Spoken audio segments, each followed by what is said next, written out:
ತುಮಕೂರು ಜಿಲ್ಲೆಯ ಬೆಳ್ಳಾವಿನಲ್ಲಿ ಏನು ಕಾರದ ಶಿವಯೋಗಿ ಮಹಾಸ್ವಾಮೀಜಿಗಳವರ ಒಂದು ಗದ್ದುಗೆಯ ಲೋಕಾರ್ಪಣೆ ಈ ಕಾರ್ಯಕ್ರಮದ ನಿಮಿತ್ತ ಇವತ್ತು ಬಂದಿರತಕ್ಕಂಥದ್ದು. ಸನ್ಮಾನ್ಯ BS ಯಡಿಯೂರಪ್ಪನವರು ಸಹ ರಾಜ್ಯದ ಮುಖ್ಯಮಂತ್ರಿಗಳಿದ್ದಾಗ ಈ ಒಂದು ಕ್ಷೇತ್ರಕ್ಕೆ ಅನುದಾನವನ್ನು ಕೂಡ ಕೊಟ್ಟಿದ್ದರು ಮಠದ ಅಭಿವೃದ್ಧಿಗೋಸ್ಕರ. ಹಾಗೆ ಇವತ್ತು ಗದ್ದುಗೆ ಲೋಕಾರ್ಪಣೆ, ಹಾಗಾಗಿ ಈ ನಿಮಿತ್ತ ನಾನು ಬಂದಿದ್ದೇನೆ.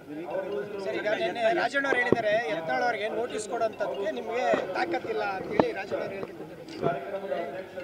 ರಾಜಣ್ಣವ್ರು ನಮ್ಮ ಪಕ್ಷದವರೇನಾ?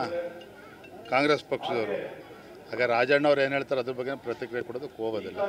ಹೇಳ ಈಗ ಸ್ಟೇಟ್ ಇಂದ ಒಂದು ನೋಟಿಸ್ ಕೊಟ್ಟಿಲ್ಲ ಯತ್ನಾಳ್ ಅವರಿಗೆ, ಕೊನೆ ಪಕ್ಷ ನೋಟಿಸ್ ಕೊಡಬೇಕಿತ್ತು ಅನ್ನೋದು ಅವರು ಮಾತು. ಅವ್ರು ಕೊಟ್ಟರೆ ನೋಟಿಸ್ ಅವ್ರಿಗೆ ಈಗಾಗಲೇ ಮಾಧ್ಯಮದ ಸ್ನೇಹಿತರು ಕೂಡ ಗೊತ್ತಿದೆ, ಕೇಂದ್ರದ ಶಿಸ್ತು ಸಮಿತಿಯಿಂದ ನೋಟಿಸನ್ನು ಕೊಟ್ಟಿದ್ದಾರೆ. 72 ಗಂಟೆಗಳ ಒಂದು ಗಡುವು ಕೂಡ ಇತ್ತು. ಸೊ ಅದಾದಮೇಲೆ ಏನಾಗ್ತದೆ ಅದ್ರ ಬಗ್ಗೆ ಪ್ರತಿಕ್ರಿಯೆ ನೀಡೋದಕ್ಕೆ ಹೋಗೋದಿಲ್ಲ. ಕೇಂದ್ರ ನಮ್ಮ ವರಿಷ್ಠರು ಎಲ್ಲವನ್ನು ಕೂಡ ಗಮನಿಸ್ತಾ ಇದ್ದಾರೆ.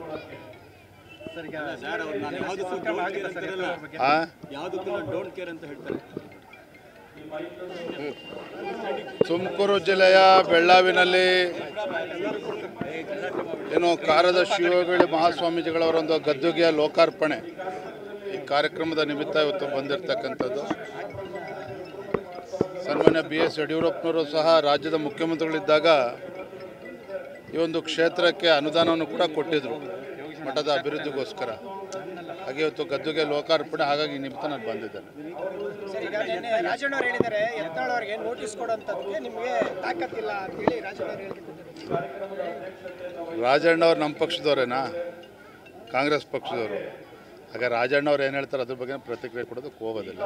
ಹೇಳ ಈಗ ಸ್ಟೇಟ್ ಇಂದ ಒಂದು ನೋಟಿಸ್ ಕೊಟ್ಟಿಲ್ಲ ಯತ್ನಾಳ್ ಅವರಿಗೆ, ಕೊನೆ ಪಕ್ಷ ನೋಟಿಸ್ ಕೊಡಬೇಕಿತ್ತು ಅನ್ನೋದು ಅವರು ಮಾತು. ಅವ್ರು ಕೊಟ್ಟರೆ ನೋಟಿಸ್ ಅವ್ರಿಗೆ ಈಗಾಗಲೇ ಮಾಧ್ಯಮದ ಸ್ನೇಹಿತರು ಕೂಡ ಗೊತ್ತಿದೆ, ಕೇಂದ್ರದ ಶಿಸ್ತು ಸಮಿತಿಯಿಂದ ನೋಟಿಸನ್ನು ಕೊಟ್ಟಿದ್ದಾರೆ.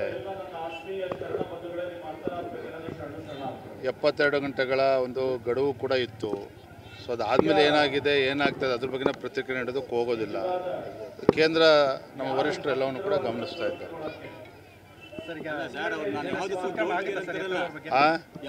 ಡೋಂಟ್ ಕೇರ್ ಅಂತ ಹೇಳ್ತಾರೆ.